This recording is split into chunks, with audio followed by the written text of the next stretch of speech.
Romanos capítulo 1, versículo 16. Irmãos, essa palavra é para tirar você dessa cadeira hoje. Eu quero ver gente correndo aqui hoje com essa palavra. Quem pode dizer amém? Só não derrube a câmera aí, tá vendo? Romanos capítulo 1 diz bem assim a Bíblia. Paulo diz bem assim: pois eu não me envergonho do Evangelho a respeito de Cristo, pois esse Evangelho a respeito de Cristo, essas boas novas são o poder de Deus.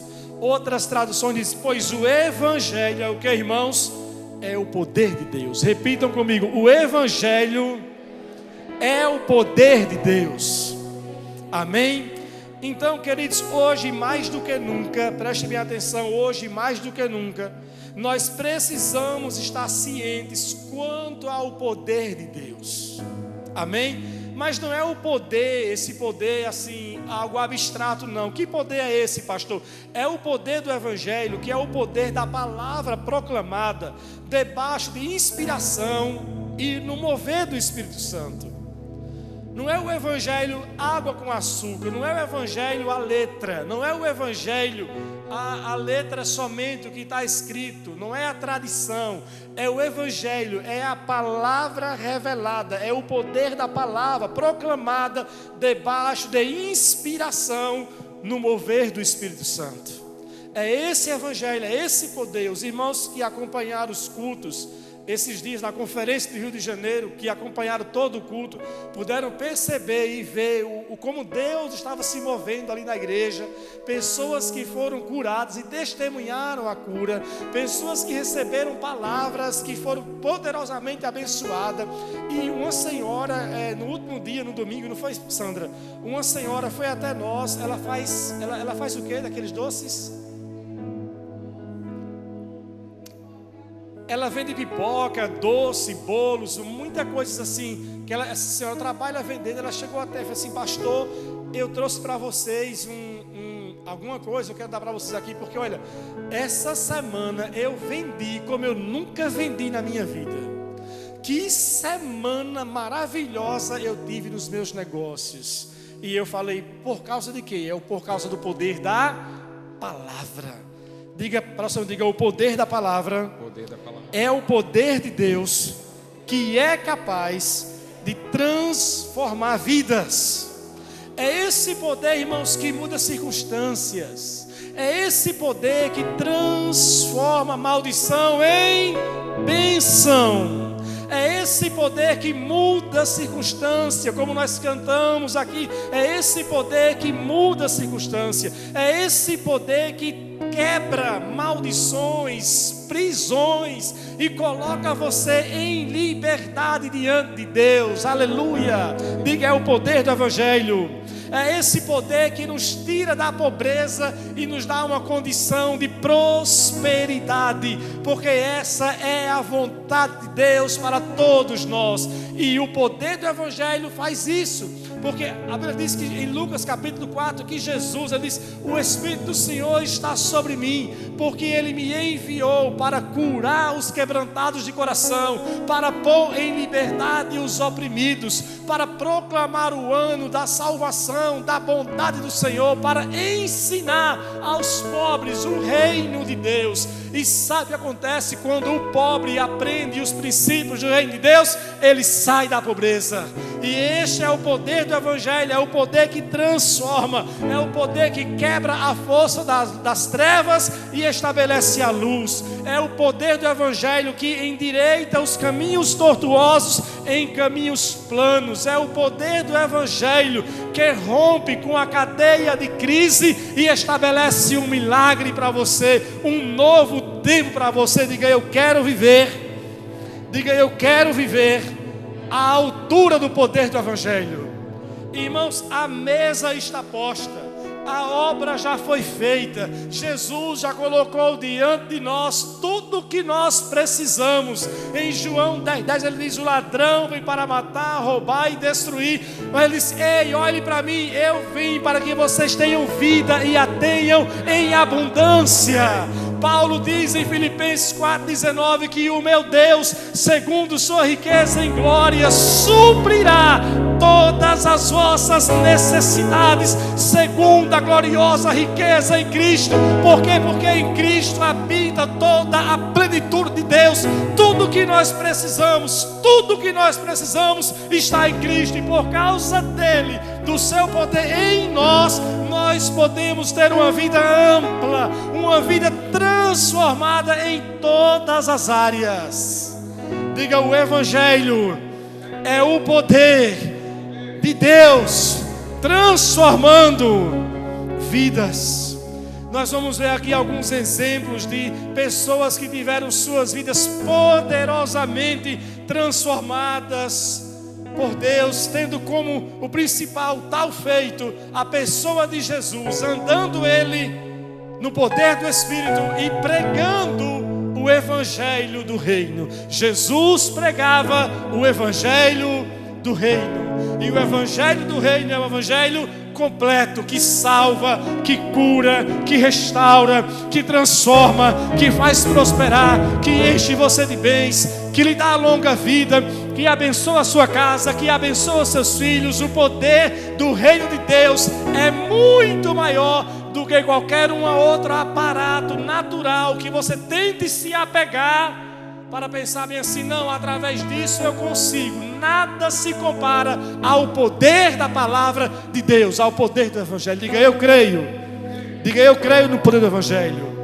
Nós temos em Marcos capítulo 5 a narrativa da cura de um homem de Gadar, um gadareno.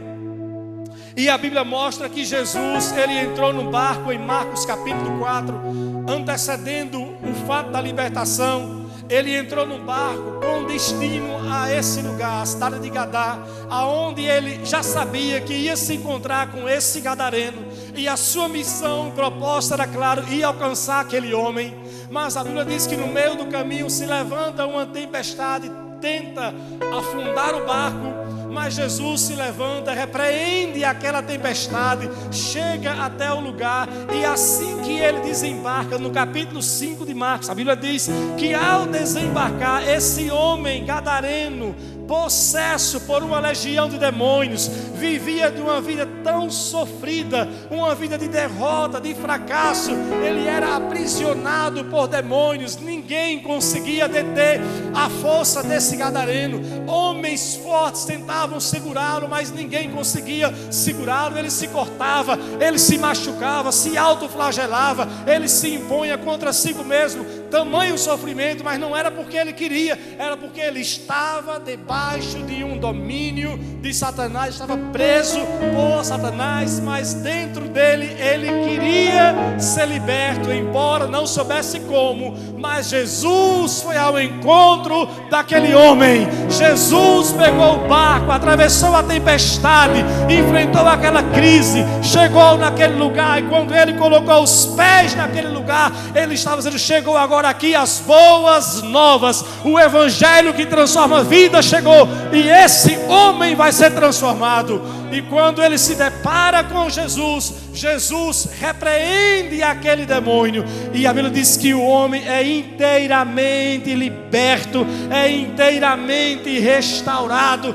ele tem a sua vida totalmente limpa, os demônios saem, a força opressora acaba, os demônios são colocados por terra, e esse homem agora está perfeito, restaurado, pronto diante de Deus. Por quê? Porque foi alcançado por um poder que é capaz de transformar vidas.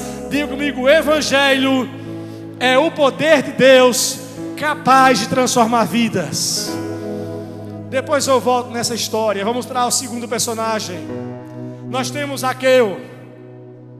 Zaqueu, no capítulo 19 de Lucas, mostra que Zaqueu era um cobrador de impostos. Era um homem de baixa estatura, talvez como Nayã, um pouquinho mais baixo. Ele não era maior, era o tamanho de Marcos, era grande. Era assim, talvez como Nayã. Edivan se escondeu também ali, não foi? Era assim, era de grande estatura, não sei se como Nayã, se como Marcos ou como Edivan, mas ele era assim, realmente baixinho. Já viu que ele era baixo? E a Bíblia diz que Zaqueu, quando ele ouviu falar de Jesus, que Jesus estava entrando na sua cidade, a Bíblia diz que Zaqueu então ele fez o que? Subiu numa árvore. E ele sobe então na árvore para ver Jesus. A tradição fala muita coisa, porque a árvore, por causa disso, vamos deixar isso para lá, vamos ficar no essencial, amém? E ele então sobe na árvore, e Jesus ao passar, ele então percebe o desejo do coração de Zaqueu, e diz o que para ele? Zaqueu, desce dessa árvore, porque hoje me convém ir em tua casa, e salvação vai chegar em sua casa. E Zaqueu então abre as portas da sua casa, recebe Jesus em sua casa. Irmão, sem que Jesus desse nenhum sermão, sem que Jesus pregasse sobre os princípios do reino, apenas a presença de Jesus naquela casa foi tão cativante para o coração de Zaqueu, que Zaqueu espontaneamente fala: Senhor, olha, se eu defraudei alguém, se eu cobrei imposto indevido, se eu pratiquei alguma coisa errada, eu prometo que eu vou devolver 4 vezes mais para quem eu peguei alguma coisa errada. Senhor, eu realmente quero um acerto de vida. E Jesus então fala para ele: Zaqueu, hoje salvação chegou em sua casa. E a palavra salvação é sozo, a palavra salvação é o completo, é o amplo, é cura, é libertação, é prosperidade, é vida completa, é alegria, é paz. E ele disse: Zaqueu, salvação chegou em sua casa. E esse homem tem a sua vida transformada em apenas um encontro com Jesus. Diga: Jesus transforma. Diga: Jesus transforma. Diga: Jesus transforma. Diga: o poder de Deus transforma. O poder de Deus transforma. Nós temos também em Lucas capítulo 7, versículo 36, a narrativa do que aconteceu com Maria, chamada Madalena. Essa mulher que a Bíblia diz que já é apontada como uma pecadora. Um homem chamado Simão faz um banquete em sua casa, convida Jesus, convida os seus amigos religiosos. Jesus atende aquele convite, vai àquela casa, senta, está comendo com eles. E enquanto eles faziam aquela refeição, essa mulher entra, toca nos pés de Jesus e começa a derramar ali um perfume. Ela unge os pés de Jesus e começa a limpar com os seus cabelos. Ela vai se derramando, vai se quebrantando diante de Jesus. E Simão disse assim: se você soubesse quem é essa mulher, você não permitiria isso jamais. E ele então dá um ensino para Simão, falando a respeito do perdão e do amor. Ele diz: olha, aquele a quem muito se perdoa, muito se ama. E essa mulher está me amando, porque ela sabe do quanto ela realmente tem andado no caminho do pecado, mas hoje há algo diferente para ela. E a Bíblia diz que no versículo 50, Jesus então diz bem assim para ela: mulher, vai em paz, os seus pecados foram perdoados. Vai em paz. E aquela mulher tem os seus pecados perdoados. Você pode dizer assim: só isso? Não, a sua vida foi transformada. A sua vida foi transformada em um único encontro com quem? Com Jesus. Diga comigo: Jesus transforma. Ele transforma. E a Bíblia vai mostrando fatos e fatos de pessoas que foram transformadas. Deixa eu só pontuar para vocês que nessa narrativa algumas pessoas atribuem a Maria Madalena, mas não é, a Bíblia não fala que ali foi Maria Madalena. Maria Madalena entra no capítulo 8, mas algumas pessoas atribuem esse fato a Maria Madalena. Mas só quero que você entenda que é um poder de Deus que emanava de Jesus por causa do evangelho que ele pregava. Pregava não somente com palavras, mas com a sua vida. A sua vida era a inspiração do próprio evangelho, porque ele era a palavra. E a Bíblia diz que o Espírito de Deus estava sobre ele, ou seja, a unção de Deus estava sobre a palavra. E aquilo que ele dizia, aquilo que ele fazia, estava em conformidade total com a vontade de quem? De Deus. E às vezes nós vamos tocando a vida, vamos tocando a nossa vida, e assim, mas a minha vida está muito boa, eu estou prosperando, eu estou conseguindo as coisas, eu estou indo bem, a minha casa está abençoada, os meus negócios estão bem, está tudo bem. Mas de repente você carrega dentro de si uma área em que precisa de fato de um toque de Deus para ser transformado. E eu estava pensando hoje sobre Jacó. Eu falei, meu Deus, Jacó teve aquele encontro com Deus, aquele encontro que resultou na transformação na vida de Jacó. E eu fiquei pensando, mas em que momento Jacó recebeu essa transformação? Porque nós conhecemos a história que Jacó luta com um anjo.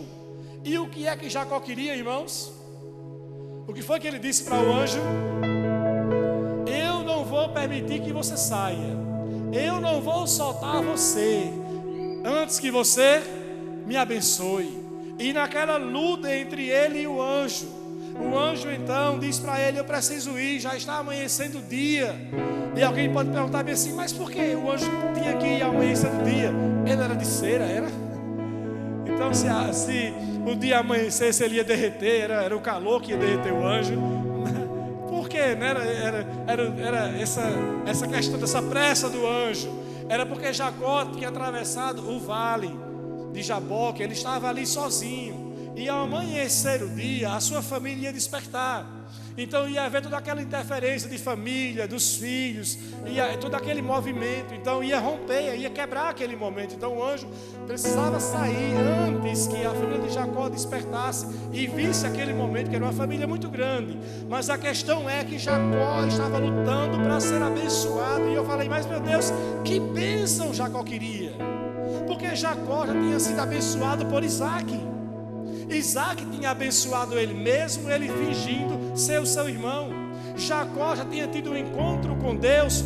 Lá, quando ele estava deitado na pedra, teve um sonho, fez um voto e falou, se o Senhor for comigo e me abençoar, de tudo que ele me der eu darei o dízimo. Jacó então vai para a região, casa, lá Deus abençoa ele de maneira exponencial, a sua família cresce, o seu rebanho multiplica. Deus dá uma estratégia para ele de fazer com que o seu rebanho se multiplique. O seu rebanho multiplica, Jacó prospera de uma maneira grande, sua família prospera. Esse homem agora está voltando para a sua terra, para a sua casa, e ele ainda fala, Senhor, eu quero ser abençoado. E eu falei, meu Deus, que bênção era essa que Jacó queria, ele já era tão abençoado pelo Senhor. E as pessoas muitas vezes pensam que a bênção de Deus é restrita somente às finanças ou aos negócios, mas havia algo lá dentro no coração de Jacó, que ele sabia que ele precisava de algo mais de Deus, ele precisava de um toque de Deus transformador em sua vida.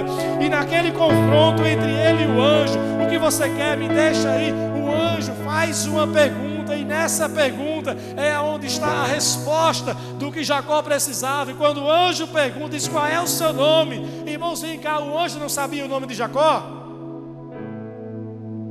Sabia. Mas qual foi o problema de Jacó quando ele estava com Isaac? Quando Isaac perguntou, quem é? Aí ele disse que era quem? Sou Esaú. E ele ali queria o quê? A bênção do seu pai. Agora ele quer a bênção do anjo. E o anjo pergunta, qual é o seu nome? E ele diz o quê? Jacó, aquele que engana. E o anjo diz o que para ele então? Muito bem, a partir de hoje seu nome não será mais Jacó, mas Israel. Essa era a bênção que Jacó queria para a vida dele, a transformação, a mudança na vida dele. E eu acredito que Deus tem muito mais para você do que uma vida confortável. Deus tem muito mais para você do que a casa, do que o carro, do que a bênção. Deus faz essas bênçãos, faz. Está no pacote do Evangelho. O Evangelho é completo, mas tem muito mais. E esse mais você só alcança se entregando para Ele, mergulhando fundo nele, abrindo o coração, falando: Senhor, eu quero mais, eu quero ser transformado, eu quero ser mudado, porque o Evangelho transforma, irmãos. As pessoas que estão na igreja, que saem da igreja, que entram na igreja, que permanecem na igreja, que não têm a sua vida mudada, não é por causa da igreja, não é por causa do Evangelho que é pregado ou não, é porque elas não caminham fundo com Deus para dizer: Senhor, transforme a minha vida, eu quero mais, tem mais para mim. Essas pessoas que eu citei, que receberam milagres, transformação em sua vida, elas foram mais além do que aquilo que elas receberam. O homem de Gadá, ele foi liberto dos demônios, mas ele não falou: ok, Jesus, obrigado, eu estou satisfeito, eu sou um homem livre agora. Não, esse homem, ele andou mais fundo, ele falou: Senhor, eu quero seguir o Senhor, eu quero voltar com o Senhor, eu quero entrar no barco. E diz então Jesus para ele: olha, homem, não me acompanhe agora, volte para a sua casa, volte para a sua cidade e anuncie para eles aquilo que você recebeu. E esse homem volta e prega em sua casa, prega em 10 cidades, dizendo: eu tive um encontro com Jesus e Ele me libertou. Esse homem preparou o caminho para que o Evangelho depois chegasse nessas cidades e elas fossem incendiadas pela palavra de Deus. Por quê? Porque esse homem foi mais além.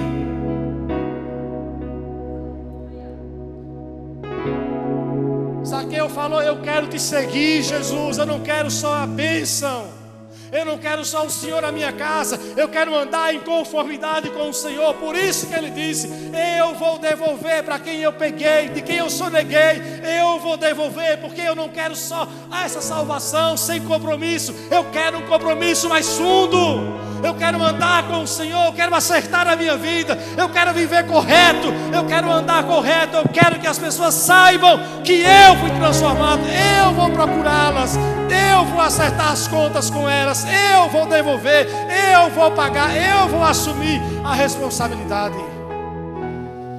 É esse Evangelho que transforma. A Maria Madalena de Lucas capítulo 8, que a Bíblia diz em Lucas capítulo 8 que era uma das pessoas que havia se tornado uma das mantenedoras do ministério de Jesus. Diz-me assim: Maria Madalena. Esse é o único relato desse, com exceção daquele que se especula que eu mencionei no capítulo 7 de ter sido ela ou não. Mas em Lucas 8, a Bíblia fala dessa Maria Madalena, dando o nome dela, diz assim: da qual havia saído quantos demônios? 7 demônios. E eu fiquei hoje pensando, indagando, falei: por que 7 demônios saíram de Maria Madalena? Aí aqui dentro a resposta. O que acontece quando a pessoa é liberta de um demônio e a casa fica o quê? Vazia. O que diz a Bíblia? Esse que sai, rodeia por aí, e quando volta e encontra a casa limpa, ele traz consigo mais 7. E dizia: o estado dessa pessoa torna-se pior do que o primeiro. E o Senhor falou comigo, disse: essa mulher já tinha sido liberta antes, e ela agora estava com 7 demônios. Ela tinha experimentado um estágio agora pior. E quando ela foi liberta por Jesus, ela decidiu seguir Jesus. Ela não parou na libertação. Ela não somente seguiu Jesus, como ela assumiu a responsabilidade de ser uma mantenedora do ministério de Jesus. Mas não parou por aí. Maria Madalena continuou servindo o Senhor, continuou adorando, continuou com o seu coração servindo a Ele. E Jesus, quando ressuscita, qual é a primeira mulher que vê Jesus? Maria Madalena. Os únicos registros dela. Essa mulher encontra-se com Jesus depois da sua ressurreição. Por quê? Porque ela teve a sua vida transformada, mas ela decidiu continuar servindo Jesus. Irmãos, esse poder de Deus que transforma vidas, ele está disponível hoje aqui para nós, na mesma forma quando esteve na época de Jesus, em que ele andava aqui na terra com os discípulos. A Bíblia diz em Marcos 16 que estes sinais seguirão os que creem, e em meu nome expulsarão demônios, falarão novas línguas, e porão as mãos sobre os enfermos, e eles serão curados. Em Hebreus 13:8 diz que Jesus, ele é o mesmo ontem, hoje e sempre. Ele continua fazendo milagres.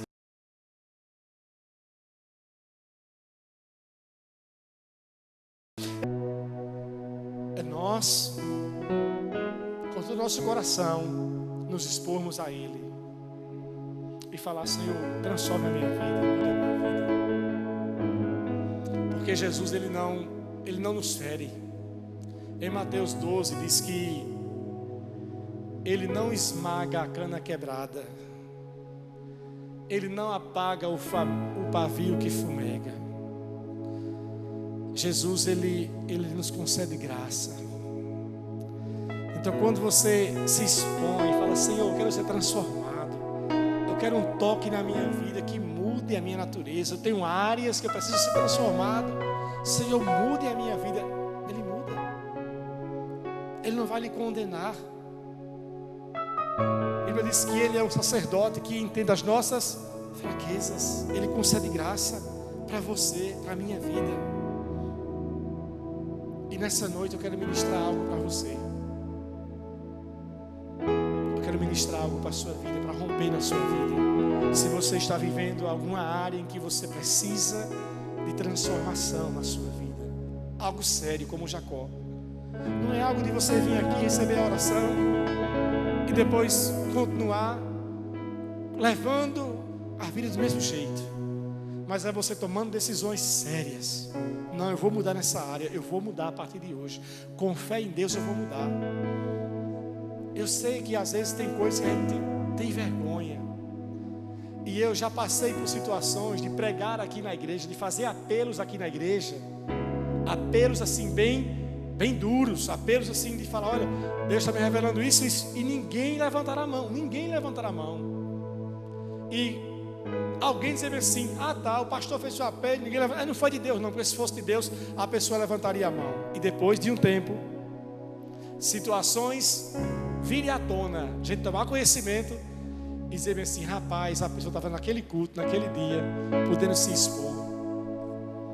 Lá no Rio de Janeiro, na primeira noite que eu preguei, na terça, eu estava ministrando e fiz um apelo. Olha, Deus está me mostrando uma pessoa assim, um homem nessa condição. Aí depois o Senhor me mostrou o local que esse homem estava. Eu falei: olha, Deus está me mostrando que esse homem está nesse local aqui da igreja. Vem aqui na frente, Deus quer romper algo na sua vida. E eu fui falando conforme Deus estava mostrando, e ninguém veio à frente. Aí assim, pastor Jair não foi guiado por Deus não, porque ninguém veio à frente. Mas eu falei: irmãos, eu já conheço isso de outros carnavais, eu já vi isso antes. E as pessoas às vezes depois me procuram. E aí tudo bem, encerrou o culto, ministramos outras coisas. Aí quando foi na quarta-feira, eu recebi um WhatsApp de um amigo meu do Rio de Janeiro. E o WhatsApp, a pessoa dizia bem assim: rapaz, eu fui naquela igreja que você me indicou, assisti o culto ontem, aquele pastor que estava lá. E quando aquele pastor da Paraíba pegou o microfone, quando ele começou a ministrar, a unção de Deus, o que você chama de unção, era tão forte que me arrepiei todo. E rapaz, ele falou um negócio lá que era todinho para mim.